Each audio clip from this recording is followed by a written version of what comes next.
आकाशवाणी देहरादून से प्रस्तुत हैं प्रादेशिक समाचार। पहले मुख्य समाचार। उत्तराखंड में जंगल की आग पर काबू पाने के प्रयास जारी। घटना में शामिल 8 लोगों को गिरफ्तार किया गया। केंद्रीय रक्षा एवं पर्यटन राज्य मंत्री अजय भट्ट ने नैनीताल के भवाली और अन्य प्रभावित क्षेत्रों का निरीक्षण किया। राज्य में डेंगू और चिकनगुनिया की रोकथाम और उपचार के लिए स्वास्थ्य विभाग ने सभी जिलों के लिए गाइडलाइन जारी की। उत्तराखंड विद्यालय शिक्षा परिषद रामनगर कल हाई स्कूल व इंटरमीडिएट की बोर्ड परीक्षाओं का परिणाम घोषित करेगा। और मसूरी के हाथीपांव रोड पर एक कार के गहरी खाई में गिरने से 3 लोगों की मृत्यु। नमस्कार, समाचारों के साथ मैं नीता कांडपाल और अब समाचार विस्तार से। उत्तराखंड में जंगल की आग से निपटने के लिए राष्ट्रीय आपदा मोचन बल एनडीआरएफ कर्मियों के साथ अग्निशमन और वन विभागों के कर्मी प्रयास कर रहे हैं, जिससे गढ़वाल और कुमाऊं क्षेत्र में आग को नियंत्रित करने में महत्वपूर्ण प्रगति हुई है।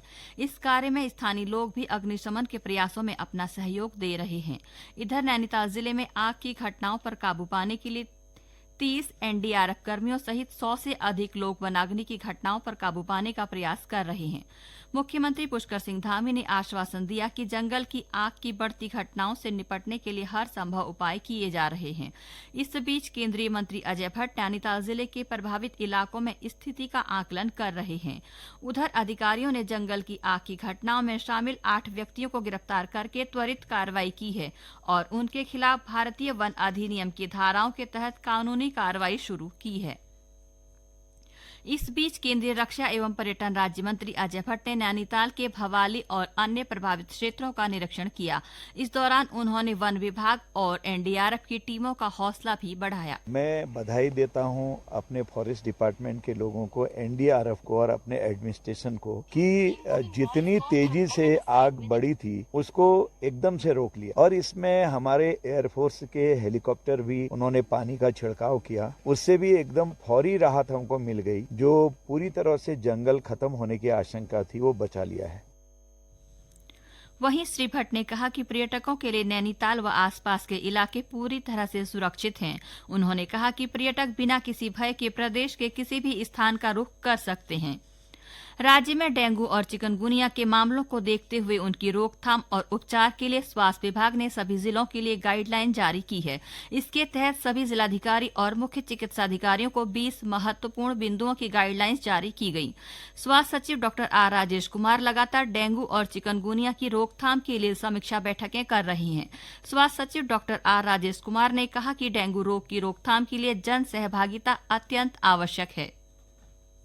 देखिए, जब भी बारिश के पहले 2 शावर्स होते हैं तो स्वास्थ्य विभाग इमीडिएटली अलर्ट मोड पे आ जाता है और डेंगू और चिकनगुनिया का जो एसओपी जारी करने के पीछे तात्पर्य है बेसिकली प्रिवेंटिव मेजर है और इसमें कहते हैं कि prevention is better than cure. तो इसलिए हमने एसओपी सभी जारी कर दिए हैं, नगर निगम को भी जारी कर दिया है, समस्त डीएम्स को भी जारी कर दिया है, सीएमओस को भी कर दिया है, बाकी दूसरे डिपार्टमेंट्स को भी हमने एसओपीज हमने जारी कर दिए हैं। और इसमें हमने जो एम्फसाइज किया है वो सोर्स रिडक्शन पे एम्फसाइज किया है, जो एक प्रिवेंटिव मेजर है। ऑनसेट होने से पहले या नंबर्स बढ़ने से पहले हम लोग उस पर नियंत्रण पा सकते। चारधाम यात्रा मार्ग में स्थित होटल, होम स्टे, रेस्टोरेंट और अन्य व्यापारिक प्रतिष्ठानों को यात्रा शुरू होने से पहले जिला पर्यटन कार्यालय को अपने प्रतिष्ठानों की मूल्य सूची उपलब्ध करवानी होगी। रुद्रप्रयाग के जिला पर्यटन अधिकारी राहुल चौबे ने बताया कि सभी आवासीय और खानपान इकाइयों को पर्यटन विभाग की वेबसाइट पर पंजीकरण करवाना अनिवार्य होगा। उन्होंने बताया कि गैर पंजीकृत इकाइयों का संचालन करने की दशा में पर्यटन विभाग चालान की कार्रवाई के साथ ही 10,000 रुपये का आर्थिक दंड भी लगाएगा। केंद्र राज्यों में मौसमी इन्फ्लुएंजा की बारीकी से निगरानी कर रहा है। अमेरिका के विभिन्न राज्यों में मवेशियों और दूध में एवियन इन्फ्लुएंजा वायरस का पता चलने की रिपोर्टों के बीच केंद्रीय स्वास्थ्य मंत्रालय ने देश में वर्तमान स्थिति का आकलन करने के लिए राज्यों और केंद्र शासित प्रदेशों के साथ एक समीक्षा बैठक की। हालांकि अभी तक देश के किसी भी हिस्से में मौसमी फ्लू के मामले में कोई असामान्य चिंताजनक वृद्धि नहीं हुई है। ये समाचार आकाशवाणी के देहरादून केंद्र से प्रसारित किए जा रहे हैं। उत्तराखंड विद्यालयी शिक्षा परिषद रामनगर कल हाई स्कूल व इंटरमीडिएट की बोर्ड परीक्षाओं का परिणाम घोषित करेगा। रिजल्ट ऑफिशियली वेबसाइट ubsc.uk.gov.in पर देखा जा सकेगा। राज्य के माध्यमिक शिक्षा निदेशक महावीर सिंह बिष्ट ने बताया कि 2 लाख से अधिक परीक्षार्थियों ने परीक्षा दी है। उन्होंने कहा कि यह पहली बार है कि जब अप्रैल महीने में परीक्षा के परिणाम घोषित किए जा रहे हैं। वर्ष 2024 की उत्तराखंड बोर्ड की परीक्षा फल कल प्रातः 11:30 बजे ओपन किया जा रहा है और इसमें लगभग 10वीं और 12वीं के 2 लाख से अधिक बच्चों ने अपनी एग्जाम परीक्षा दी और हमारे बोर्ड के अधिकारी, कार्मिकों और शिक्षकों के अथक प्रयास से बोर्ड परीक्षा फल को बहुत कम समय में तैयार किया गया है और ये पहली बार है कि 30 अप्रैल को उत्तराखंड बोर्ड की परीक्षाओं का परीक्षाफल घोषित होने जा रहा है। मसूरी के हाथीपांव रोड पर एक कार के गहरी खाई में गिरने से 3 लोगों की मृत्यु हो गई। राज्य आपदा मोचन बल एसडीआरएफ की सहायता से सभी शवों को खाई से बाहर निकाल लिया गया है। मृतकों की पहचान करने की कार्यवाही की जा रही है। छठे चरण की अधिसूचना आज जारी होने के साथ ही नामांकन भरने की प्रक्रिया शुरू हो गई है। इस चरण में 6 राज्यों और 1 केंद्र शासित प्रदेश की 57 लोकसभा सीटों पर 25 मई को वोट डाले जाएंगे। छठे चरण में दिल्ली की सभी 7 सीटों, हरियाणा की सभी 10, उत्तर प्रदेश की 14 सीटों, बिहार और पश्चिम बंगाल की 8, ओडिशा की 6 और झारखंड की 4 सीटों पर मतदान होगा। 6 मई तक नामांकन दाखिल किए जा सकते हैं। जांच 7 मई को होगी और नाम वापस लेने की अंतिम तिथि 9 मई है। रुद्रप्रयाग जिले में क्रौंच पर्वत पर स्थित कार्तिक स्वामी मंदिर में 15 मई को 108 बालमपुरी शंख की विशेष पूजा अर्चना की जाएगी। अनुष्ठान को लेकर पर्यटन विभाग ने तैयारियां शुरू कर दी हैं। जिलाधिकारी डॉक्टर सौरभ गहरवार, पुलिस अधीक्षक डॉक्टर विशाखा अशोक भदाणे और मुख्य विकास अधिकारी डॉक्टर गणेश सिंह खाती ने मंदिर का संयुक्त निरीक्षण किया। जिलाधिकारी ने कहा कि पूजन में दक्षिण भारत से बड़ी संख्या में श्रद्धालु रुद्रप्रयाग पहुंचेंगे। इसके साथ ही स्थानीय लोग भी इस पूजा में हिस्सा लेंगे। जिलाधिकारी ने सभी तैयारियां समय पर पूरा करने के लिए अधिकारियों को आवश्यक दिशा निर्देश दिए। उन्होंने मंदिर मार्ग पर अस्थायी शौचालय और मंदिर परिसर में विद्युत आपूर्ति सुनिश्चित करने को कहा। डॉक्टर गहरवार ने सभी व्यवस्थाएं 10 मई तक पूरी करने को कहा। रुद्रप्रयाग जिले में केदारनाथ व केदार घाटी को जोड़ने वाले रुद्रप्रयाग गौरीकुंड राष्ट्रीय राजमार्ग 24 पर भूस्खलन व भूधसाव जोन का उपचार स्लोप तकनीक से शुरू कर दिया गया है।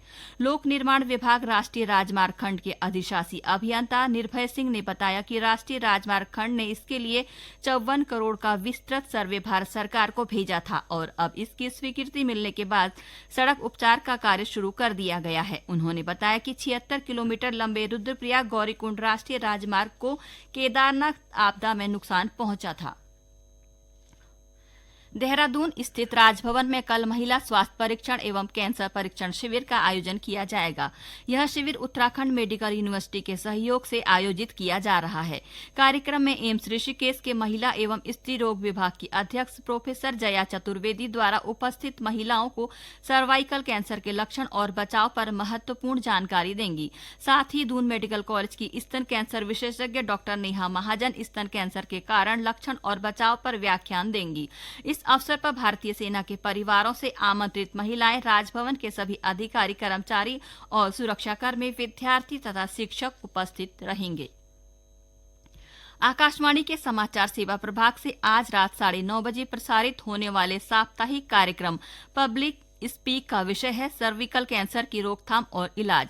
सफदरजंग अस्पताल की डॉक्टर सरिता श्याम सुंदर और एम्स नई दिल्ली के कैंसर विशेषज्ञ डॉक्टर राकेश गर्ग श्रोताओं के प्रश्नों का उत्तर देंगे। श्रोता टेलीफोन नंबर 01123421050 और 23314444 पर कार्यक्रम के दौरान अपने प्रश्न पूछ सकते हैं।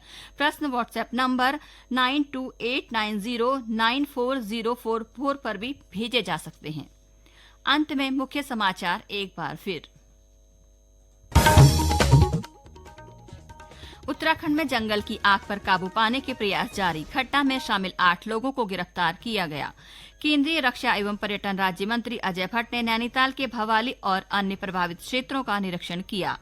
राज्य में डेंगू और चिकनगुनिया की रोकथाम और उपचार के लिए स्वास्थ्य विभाग ने सभी जिलों के लिए गाइडलाइन जारी की। उत्तराखंड विद्यालयी शिक्षा परिषद रामनगर कल हाई स्कूल व इंटरमीडिएट की बोर्ड परीक्षाओं का परिणाम घोषित करेगा। और मसूरी के हाथीपांव रोड पर एक कार के गहरी खाई में गिरने से 3 लोगों की मृत्यु। इसके साथ ही प्रादेशिक समाचार का ये बुलेटिन समाप्त हुआ। नमस्कार।